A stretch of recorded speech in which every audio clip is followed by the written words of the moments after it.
Welcome to Wisdom Storybooks. In this video, I will be reading Genesis chapters 31 through 40. Please like and subscribe if you find this content enjoyable. Thank you. Genesis chapter 31. He heard the words of Laban's sons, saying, "Jacob has taken away all that was our father's. From that which was our father's he has gained all this wealth."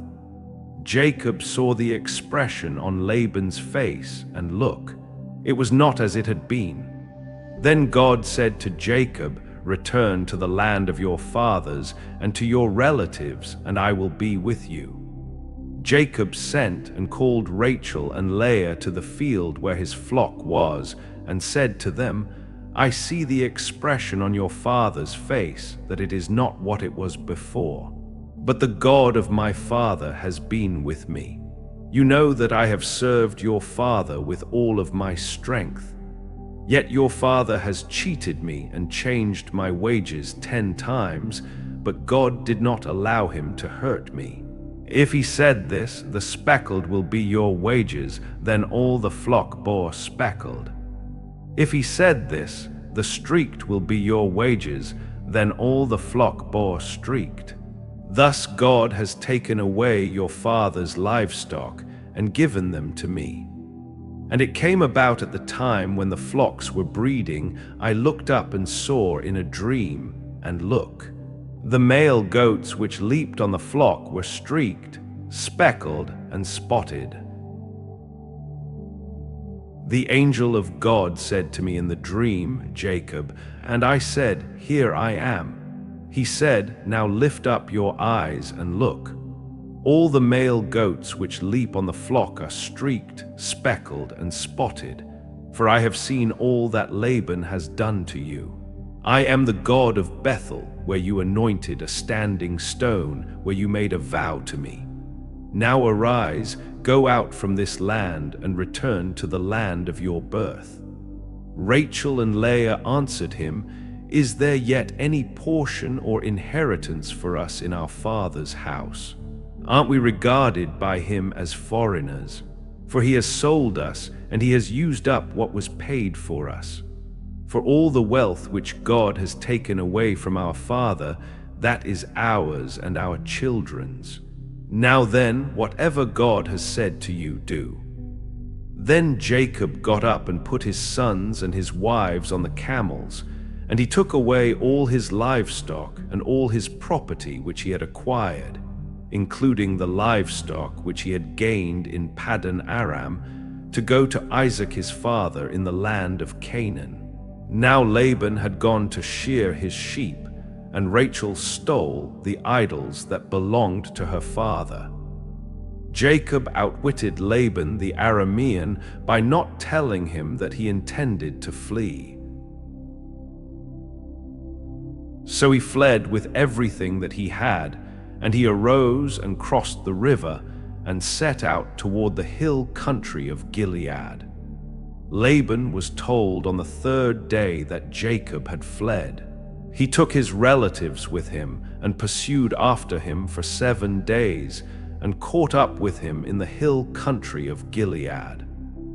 God came to Laban the Aramean in a dream at night and said to him, "Be careful that you do not speak to Jacob either good or bad." Laban caught up with Jacob. Now Jacob had pitched his tent in the hill country, and Laban with his relatives camped in the hill country of Gilead. Laban said to Jacob, "What have you done? You have deceived me and carried away my daughters like captives taken in war. Why did you flee in secret and deceive me and not tell me, so that I might have sent you away with joy and singing, with a tambourine and with a lyre? And you did not allow me to kiss my sons and my daughters. Now you have done foolishly. It is in my power to do you harm, but the God of your father spoke to me last night, saying, 'Be careful that you do not speak to Jacob either good or bad.' Now you have indeed gone away, because you longed greatly for your father's house." But why have you stolen my gods? Jacob answered Laban, because I was afraid, for I thought that you would take your daughters from me by force. Anyone you find your gods with shall not live. In the presence of our relatives, identify what I have that is yours and take it with you. For Jacob did not know that Rachel had stolen them. Laban went into Jacob's tent, into Leah's tent, and into the tent of the 2 female servants. But he did not find them. He went out of Leah's tent and entered into Rachel's tent. Now Rachel had taken the idols, put them in the camel's saddle, and sat on them. Laban searched the whole tent, but did not find them. She said to her father, "Do not let my lord be angry that I can't get up for you, for I am having my period." He searched, but did not find the idols. Jacob was angry and argued with Laban. Jacob answered Laban, "What is my trespass? What is my sin that you have hotly pursued after me? Now that you have searched around in all my stuff, did you find anything from all of your household's belongings? Put it here before my relatives and your relatives, that they may judge between the 2 of us. These 20 years I have been with you. Your ewes and your female goats have not miscarried their young, and I haven't eaten the rams of your flocks. That which was torn by animals I did not bring to you. I bore its loss. You demanded payment from me, whether stolen by day or stolen by night. I was consumed by the heat during the day and by the frost at night and sleepless nights. These 20 years I have been in your house. I served you 14 years for your 2 daughters and 6 years for your flock, and you have changed my wages 10 times. Unless the God of my father, the God of Abraham, and the one whom Isaac fears, had been with me, surely now you would have sent me away empty-handed. God has seen my harsh treatment and my hard work, and rebuked you last night." Laban answered Jacob, "The daughters are my daughters, the children are my children, the flocks are my flocks, and all that you see is mine. But what can I do this day to these my daughters, or to their children whom they have borne? So now, come, let us make a covenant, you and I, and let it be a witness between the 2 of us." And he said to him, "Look, there is no one with us. See, God is witness between me and you." Jacob took a stone and set it up as a standing stone. Jacob said to his relatives, "Gather stones."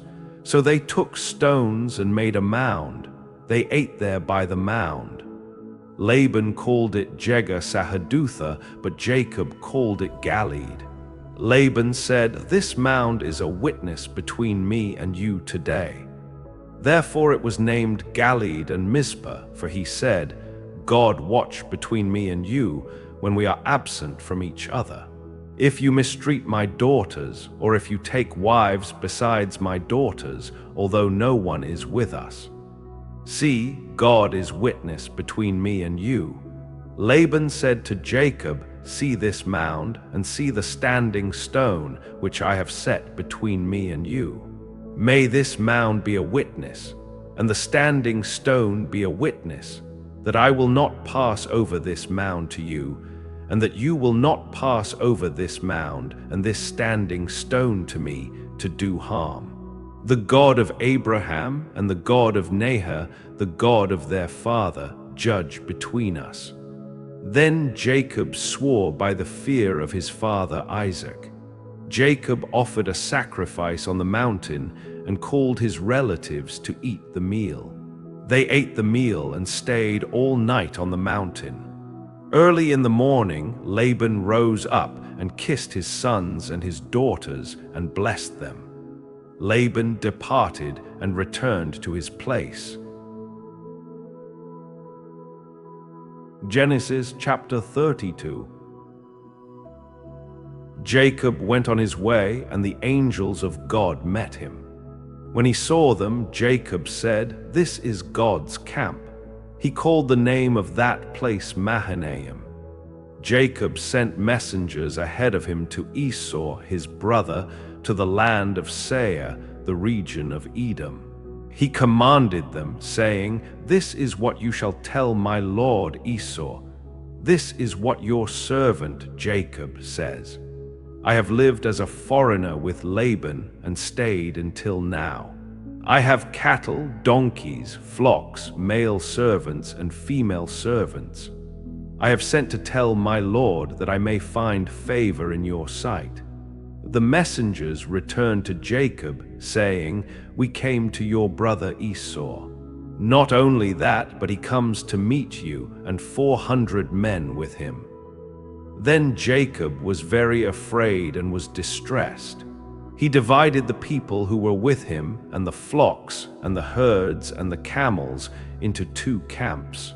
And he said, "If Esau comes to the one camp and strikes it, then the other camp will escape." Jacob said, "God of my father Abraham and God of my father Isaac, who said to me, 'Return to your country and to your relatives, and I will do you good,' I am not worthy of the least of all the loving kindnesses and of all the faithfulness which you have shown to your servant. For with just my staff I passed over this Jordan, and now I have become 2 camps. Please deliver me from the hand of my brother, from the hand of Esau. For I fear that he will come and attack me and the mothers with the children. You said, 'I will surely do you good and make your descendants as the sand of the sea, which can't be counted because there are so many.'" So he spent the night there and selected from what he had acquired a present for his brother Esau: 200 female goats and 20 male goats, 200 ewes and 20 rams, 30 milk camels with their young, 40 cows, 10 bulls, 20 female donkeys and 10 male donkeys. He entrusted them into the hands of his servants as separate herds, and said to his servants, "Pass over before me and keep some distance between the herds." He instructed the first, saying, "When Esau my brother meets you and asks you, saying, 'Whose are you? Where are you going? Whose are these ahead of you?' Then you shall say, 'They are your servant Jacob's. It is a present sent to my lord Esau. And look, he also is behind us.'" He instructed also the second and the third and all that followed the herds, saying, "This is how you are to speak to Esau when you find him. You shall say, 'Not only that, but look, your servant Jacob is behind us.' For he said, 'I will appease him with the present that goes before me, and afterward I will meet him. Perhaps he will accept me.' So the gift passed over before him, and he himself stayed that night in the camp. He got up that night and took his 2 wives and his 2 female servants and his 11 sons and crossed over the ford of the Jabbok. He took them and sent them across the stream and sent over all his possessions. Then Jacob was left alone, and a man wrestled with him until the rising of the dawn.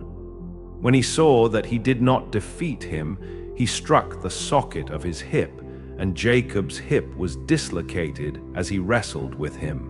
Then he said, "Let me go, for the dawn is breaking." But Jacob said, "I won't let you go unless you bless me." And he said to him, "What is your name?" He said, "Jacob." Then he said, "Your name will no longer be called Jacob, but Israel, because you have struggled with God and with men and have prevailed." Then Jacob asked him, "Please tell me your name." But he said, "Why is it that you ask what my name is?" And he blessed him there. So Jacob called the name of the place Peniel, for I have seen God face to face, and my life has been preserved. The sun rose on him as he passed by Peniel, and he limped because of his hip. Therefore, to this day, the children of Israel do not eat the tendon of the hip socket, because he struck Jacob's hip socket near that tendon. Genesis chapter 33. Now Jacob looked up and saw that Esau was approaching, and with him 400 men. He divided the children between Leah, Rachel, and the 2 female servants. He put the female servants and their children in front, Leah and her children after, and Rachel and Joseph last. He himself went on ahead of them and bowed himself to the ground 7 times until he approached his brother. Esau ran to meet him, embraced him, hugged his neck, and kissed him. And they wept. And he looked up and saw the women and the children and said, "Who are these with you?" He said, "The children whom God has graciously given your servant." Then the female servants came forward with their children, and they bowed themselves. Leah also and her children came forward and bowed themselves. After them, Joseph came forward with Rachel, and they bowed themselves. Esau said, "What do you mean by all this company which I met?" Jacob said, "To find favor in the sight of my Lord." Esau said, "I have enough, my brother. Keep what you have for yourself." Jacob said, "No, please, if I have now found favor in your sight, then accept my present from my hand, because I have seen your face, which is like seeing the face of God, since you have accepted me. Please take the gift that I brought to you, because God has been gracious to me, and because I have enough." Thus he urged him, and he took it. Esau said, "Let us take our journey, and let us go, and I will go ahead of you." Jacob said to him, "My Lord knows that the children are tender, and that the sheep and cattle with me have their young, and if they overdrive them one day, the whole herd will die. Please let my Lord pass on ahead of his servant, and I will move along slowly, at the pace of the herds that are before me, and at the pace of the children, until I come to my Lord at Seir." Esau said, "Let me now leave with you some of my people who are with me." But he said, "What need is there? Please indulge me, my Lord." So Esau returned that day on the road to Seir. But Jacob traveled to Succoth, and he built himself a house and made shelters for his livestock.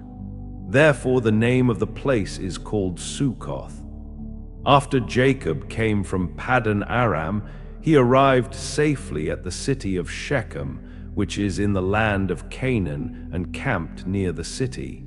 He purchased the parcel of land where he had pitched his tent from the sons of Hamor, Shechem's father, for 100 kesseters.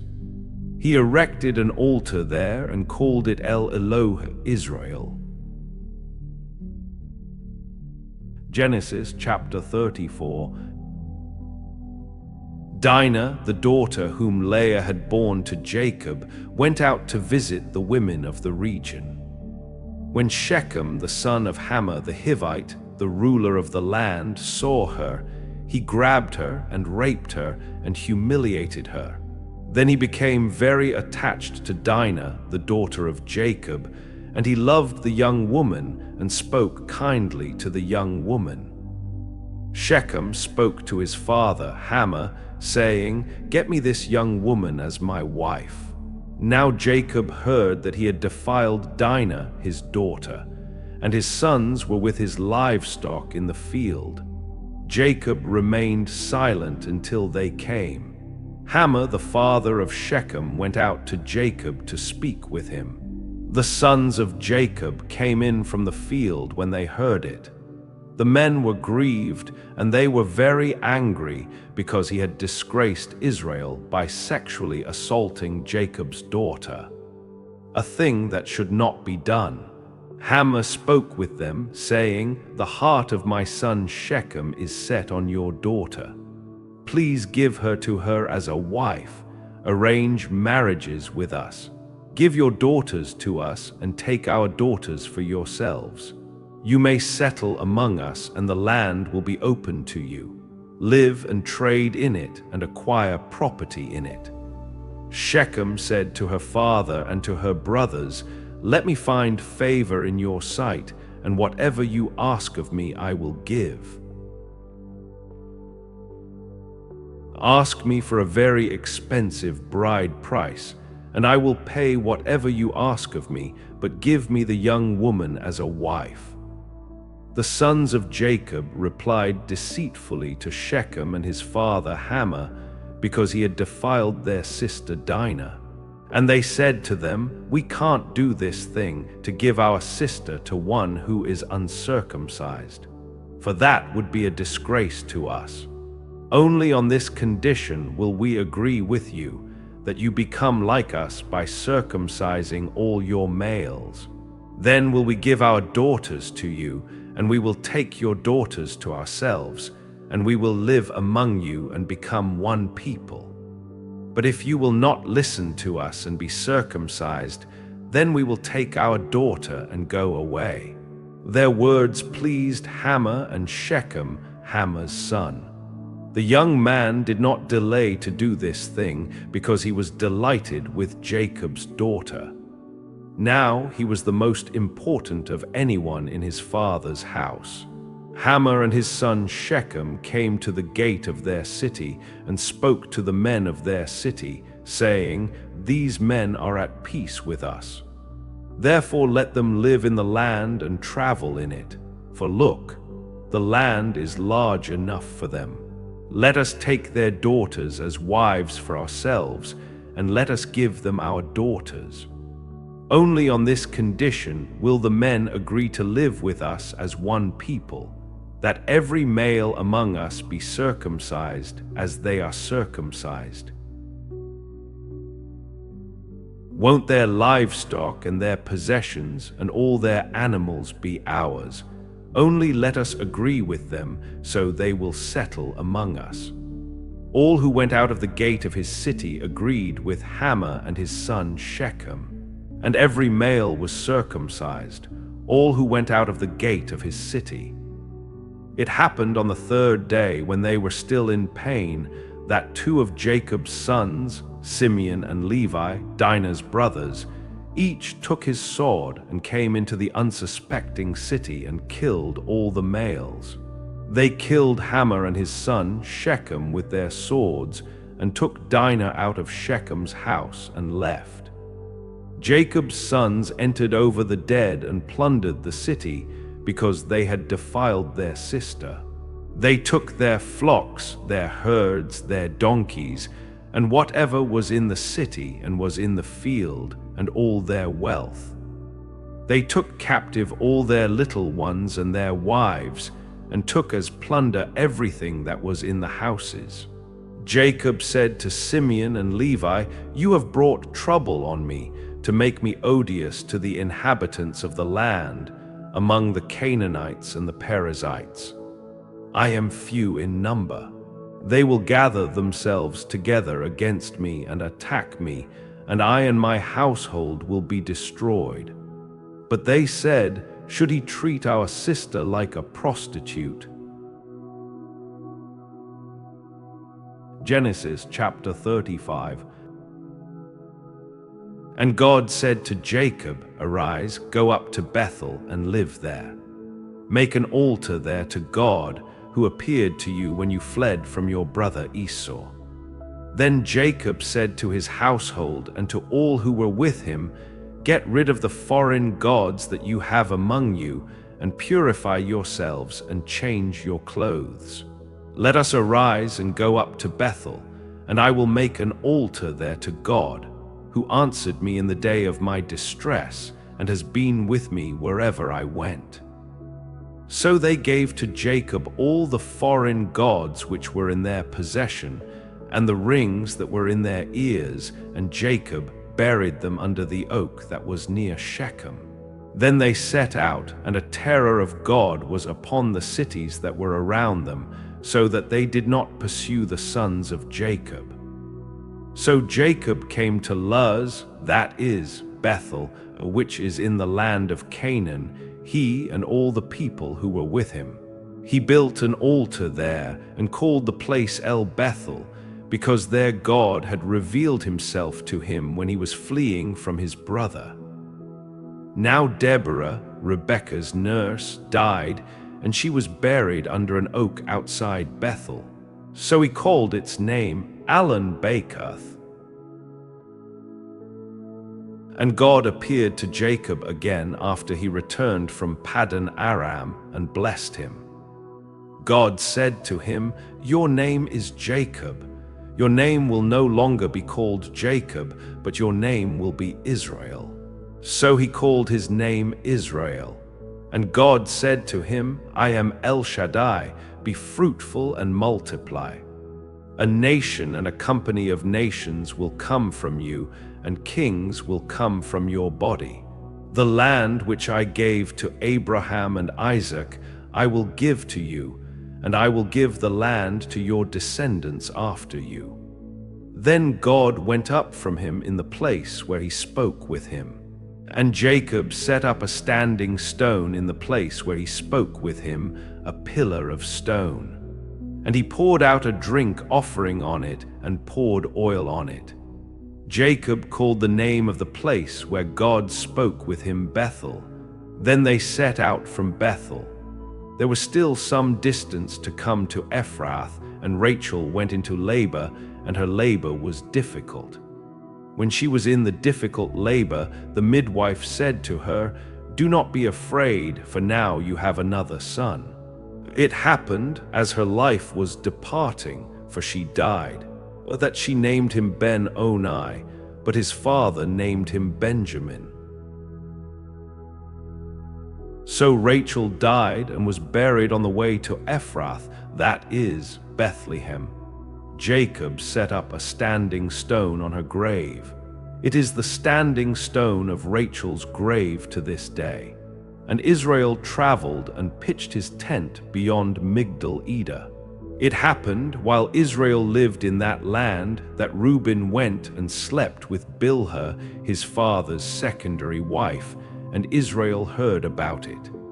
Now the sons of Jacob were 12, the sons of Leah: Reuben, Jacob's firstborn, and Simeon, and Levi, and Judah, and Issachar, and Zebulun. The sons of Rachel, Joseph and Benjamin. And the sons of Bilhah, Rachel's servant, Dan and Naphtali. And the sons of Zilpah, Leah's servant, Gad and Asher. These are the sons of Jacob who were born to him in Paddan Aram. So Jacob came to Isaac his father at Mamre in Kiriath Arba, which is Hebron, where Abraham and Isaac had sojourned. Now the days of Isaac were 180 years. And Isaac took his last breath and died, and was gathered to his people, old and full of days. And his sons Esau and Jacob buried him. Genesis chapter 36. Now these are the generations of Esau, that is, Edom. Esau took his wives from the daughters of Canaan, Adah the daughter of Elon the Hethite, and Oholibamah the daughter of Anna, the daughter of Zibeon the Hivite, and Basumath, Ishmael's daughter, sister of Nebaioth. Adah bore to Esau Eliphaz. Basumath bore Ruel. Oholibamah bore Jeush and Jalam and Korah. These are the sons of Esau who were born to him in the land of Canaan. Esau took his wives, his sons, his daughters, and all the people of his household, with his livestock, all his animals, and all of the property he had acquired in the land of Canaan, and went out from the land of Canaan from the presence of his brother Jacob. For their possessions were too great for them to remain together, and the land in which they were traveling could not support them because of their livestock. And Esau, also known as Edom, settled in the hill country of Seir. These are the generations of Esau, the father of the Edomites in the hill country of Seir.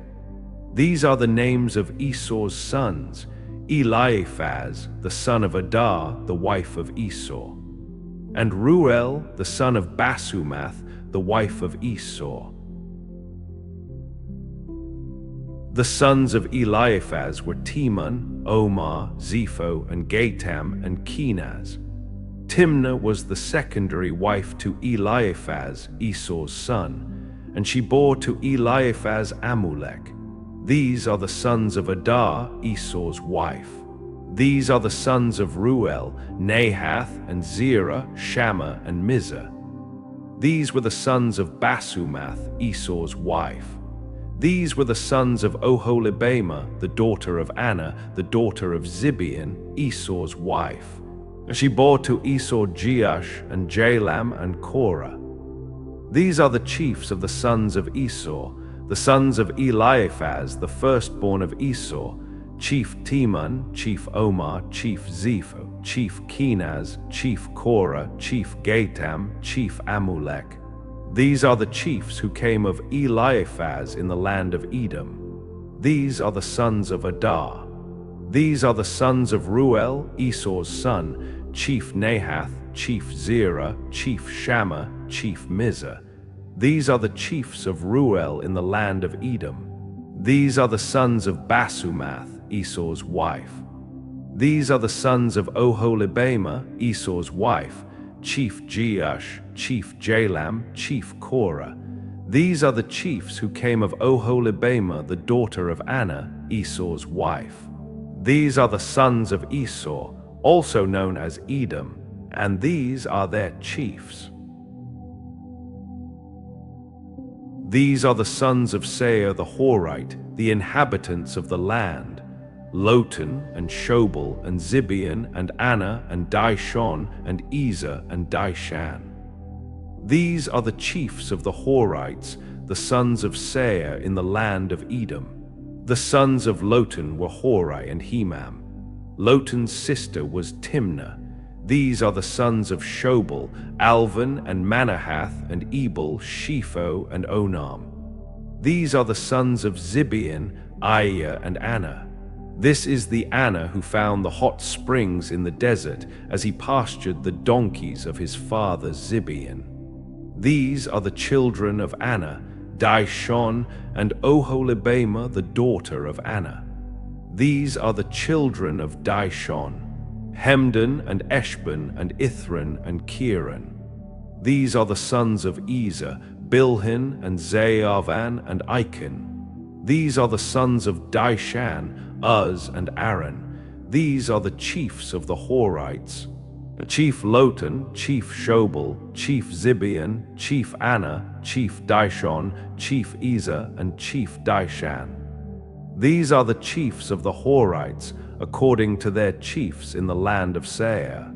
These are the kings who reigned in the land of Edom before any king reigned over the children of Israel. Bela the son of Beer reigned in Edom. The name of his city was Dinhabah. When Bela died, and Jobab the son of Zerah of Bozrah reigned in his place. And Jobab died, and Husham of the land of the Temanites reigned in his place. And Husham died, and Hadad the son of Bedad, who struck Midian in the field of Moab, reigned in his place. The name of his city was Ivith. And Hadad died, and Samlah of Masrekah reigned in his place. And Samlah died, and Shaul of Rehoboth on the river reigned in his place. And Shaul died, and Baal-Hanan the son of Akbah reigned in his place. And Baal-Hanan the son of Akbah died, and Hadad reigned in his place. The name of his city was Pau. His wife's name was Mehetubal, the daughter of Matred, the daughter of Mezahab.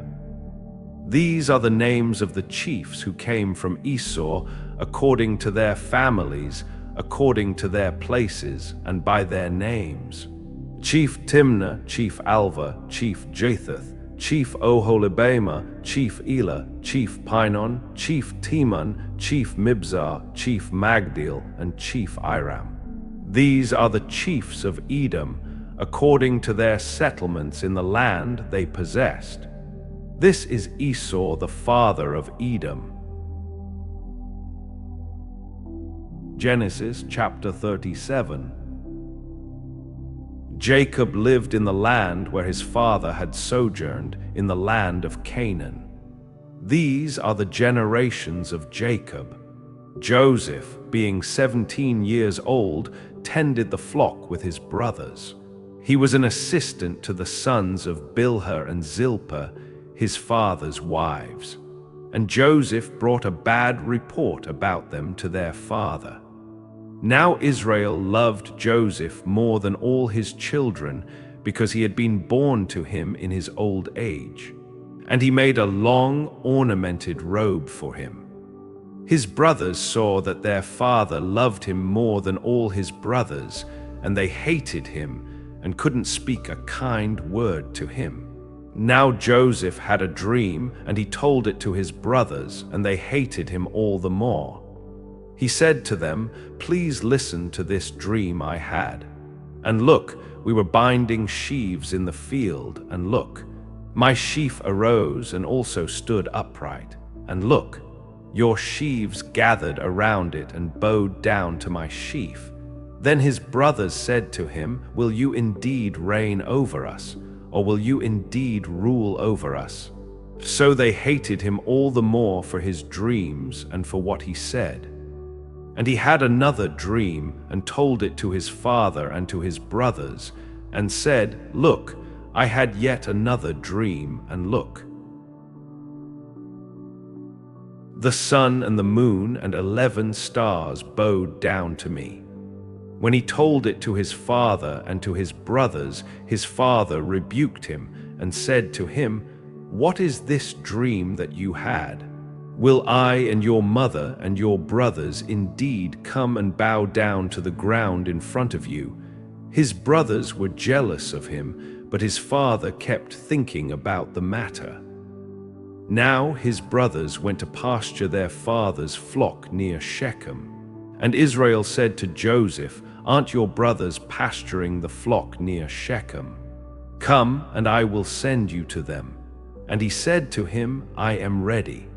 So he said to him, "Go now, see whether it is well with your brothers and well with the flock, and report back to me." So he sent him from the valley of Hebron, and he came to Shechem. And a man found him, and look, he was wandering in the field. And the man asked him, "What are you looking for?" He said, "I am looking for my brothers. Tell me, please, where they are pasturing the flock." The man said, "They have left here, for I heard them say, 'Let us go to Dothan.'" So Joseph went after his brothers and found them in Dothan.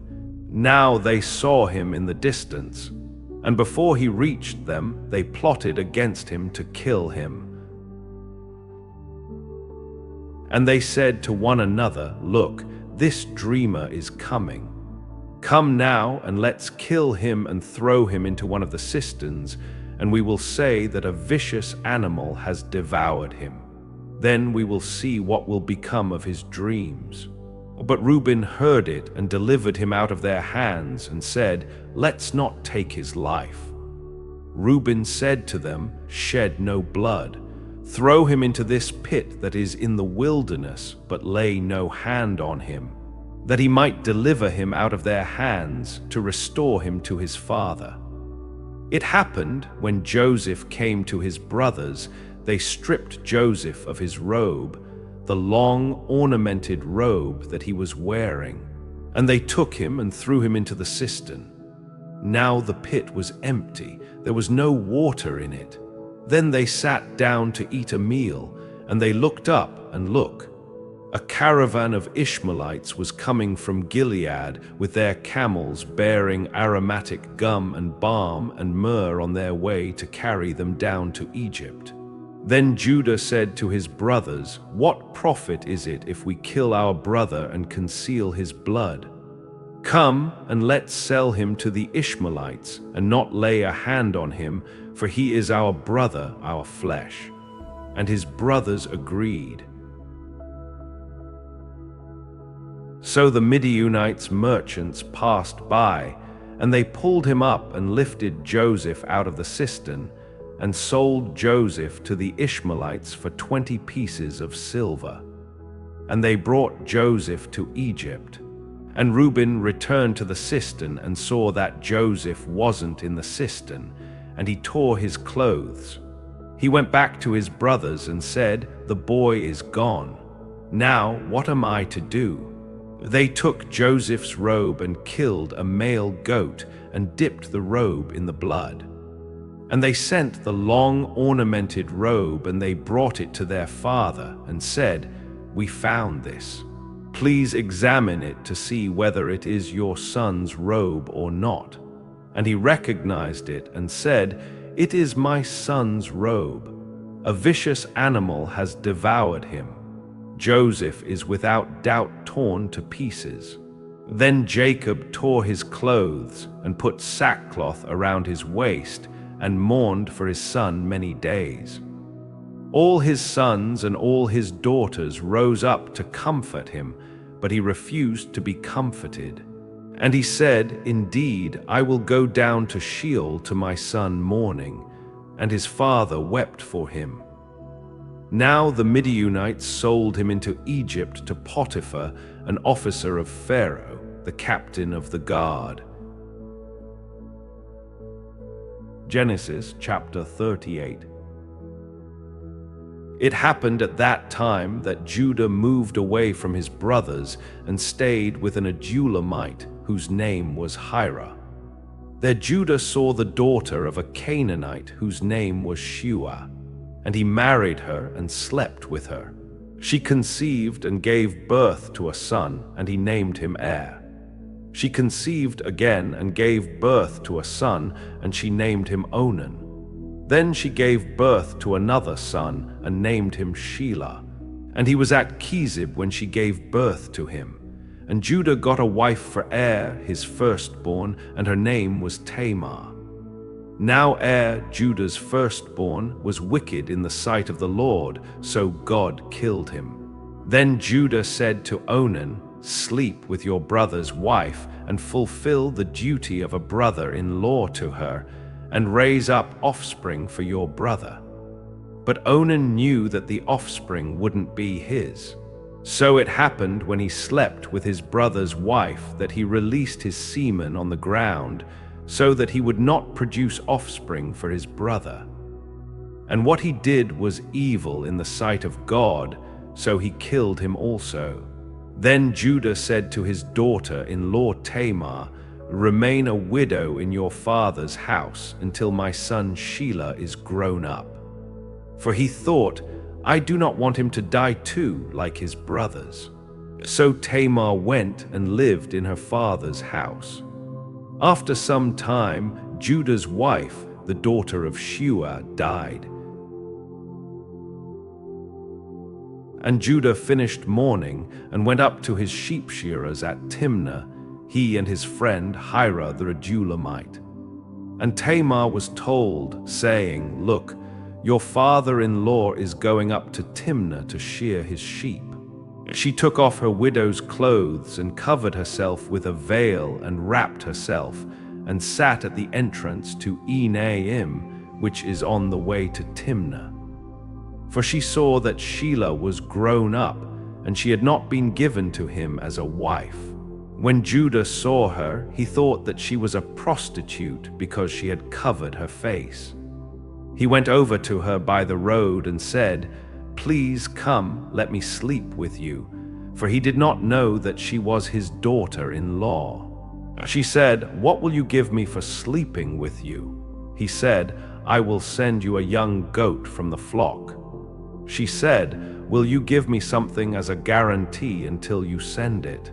He said, "What kind of guarantee should I give you?" She replied, "Your signet and your cord and your staff that is in your hand." So he gave them to her and slept with her, and she became pregnant by him. And she got up and left, and took off her veil, and put on her widow's clothing. Judah sent the young goat by his friend, the Adulamite, to receive the guarantee back from the woman's hand, but he did not find her. Then he asked the men of the place, saying, "Where is the prostitute that was at Enaim by the road?" They said, "There has been no prostitute here."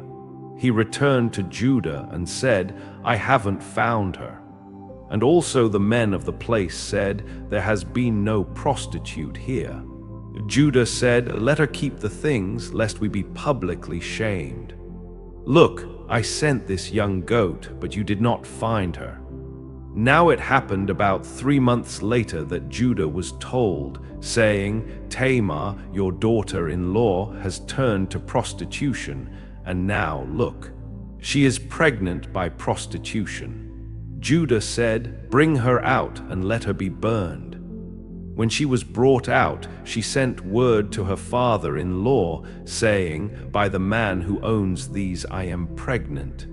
She also said, "Please discern whose these are, the signet and the cord and the staff." Then Judah recognized them and said, "She is more righteous than I, since I did not give her to my son Shelah." He did not sleep with her again. It happened when it was time for her to give birth that look. There were twins in her womb.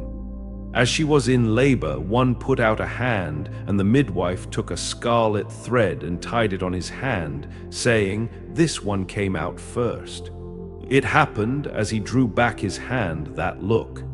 His brother came out, and she said, "How did you break through?" So he was named Perez. Afterward his brother came out that had the scarlet thread on his hand, so he was named Zerah. Genesis chapter 39. Now Joseph was brought down to Egypt, and Potiphar, an officer of Pharaoh's, the captain of the guard, an Egyptian, bought him from the Ishmaelites who had brought him down there. And the Lord was with Joseph, and he became a successful man. And he was in the household of his master, the Egyptian. And his master saw that God was with him, and that God made everything that he did to succeed in his hands. So Joseph found favor in the sight of his master, and attended him. And he made him overseer of his house, and all that he put under his authority. And it came about that from the time that he made him overseer of his household and over all that he had, that the Lord blessed the Egyptian's house because of Joseph. And the blessing of the Lord was on all that he had in the house and in the field. So he left everything that he had in Joseph's care. He did not concern himself with anything except for the food which he ate. Now Joseph was handsome in form and appearance. And it came to pass after these things that his master's wife took notice of Joseph, and she said, "Sleep with me." But he refused and said to his master's wife, "Look, my master does not concern himself with anything in his house, and he has put all that he has into my care. There is no one greater in this household than I am, nor has he kept back anything from me but you, since you are his wife. How then can I do such a great evil and sin against God?" And although she spoke to Joseph day after day, he did not listen to her to sleep with her or to be with her. Now it happened about this time that he went into the house to do his work, and there were none of the men of the house inside. She grabbed him by his garment, saying, "Sleep with me."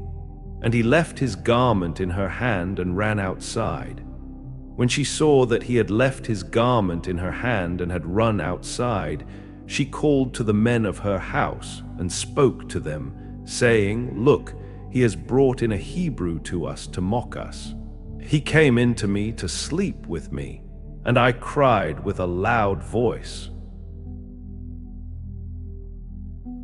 It happened, when he heard that I raised my voice and cried out, that he left his garment by me and ran outside. So she left his garment beside her until his master came home. And she told him the same story, saying, "The Hebrew servant whom you have brought to us came in to me to mock me and said to me, 'Let me sleep with you.' But when I raised my voice and cried out, he left his garment beside me and ran outside. And it happened when his master heard the words that his wife spoke to him, saying, 'This is what your servant did to me,' that he became furious. Then Joseph's master took him and put him into the prison, the place where the king's prisoners were bound, and he was there in prison. But God was with Joseph and showed him kindness and gave him favor in the sight of the keeper of the prison. The keeper of the prison put Joseph in charge of all the prisoners who were in the prison. He was made responsible for everything that was done there. The keeper of the prison paid no attention to anything that was under his supervision, because God was with him and made everything he did successful. Genesis chapter 40. It happened after these things that the cupbearer of the king of Egypt and his baker offended their lord, the king of Egypt. Pharaoh was angry with his two officers, the chief cupbearer and the chief baker. So he put them in custody in the house of the captain of the guard, in the prison, the place where Joseph was confined. The captain of the guard assigned them to Joseph, and he attended them. They stayed in prison for some time. And the cupbearer and the baker for the king of Egypt, who were confined in jail, both had a dream the same night, and each dream had its own meaning. Joseph met them in the morning and looked at them and saw that they were sad. He asked Pharaoh's officers who were with him in custody in his master's house, saying, "Why do you look so sad today?" They said to him, "We both had dreams, but there is no one who can interpret it." Joseph said to them, "Do not interpretations belong to God? Please tell it to me." The chief cupbearer told his dream to Joseph and said to him, "In my dream, look, a vine was in front of me, and in the vine were 3 branches.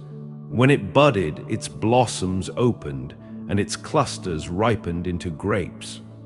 Pharaoh's cup was in my hand, and I took the grapes and squeezed them into Pharaoh's cup, and I placed the cup into Pharaoh's hand." Then Joseph said to him, "This is its interpretation. The 3 branches are 3 days.